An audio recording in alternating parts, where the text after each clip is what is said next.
This log, I used a bigger maul with the green handle. It's heavier because this is a pretty good size round. All right. So there you go. Now I know I don't look the part today, but I did have Thanksgiving. But I'm out here doing some log splitting and some light shavings to get the wood stove started.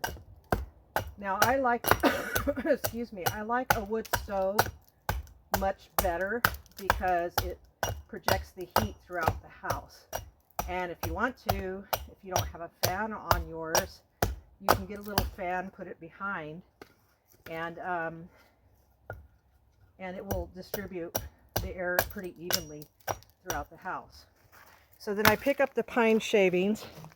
Oh, and then anything like this, I just cut. I pick up the pine shavings and start those with a lighter or match or whatever. And if you're camping and you don't have those things, of course, you can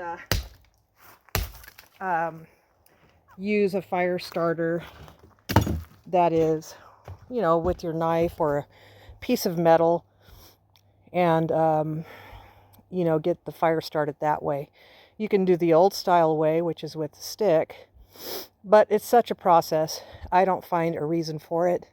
I've actually used 2 rocks, and I haven't seen one bushcrafter use 2 rocks yet. I'll have to show you how that works. They don't have to be flint either. And then there's another thing I haven't noticed on bushcraft channels, and I'm surprised that these guys haven't shown this, or maybe they don't know about it, but I'll let you know what that is soon. So yeah, here I am looking crazy. I had my Thanksgiving earlier. It was really nice. I actually started last night. I made pies the night before, so I had a really nice Thanksgiving. Sorry, this is what women look like when we sweat and we're working outside. It's nice to have a man because he's really willing to do those things on the norm. Sometimes you do have to do things on your own, especially I was born in 1963, so I'm not a spring chicken. When you're done, you have enough kindling that you've collected and chopped up, especially if you have pine.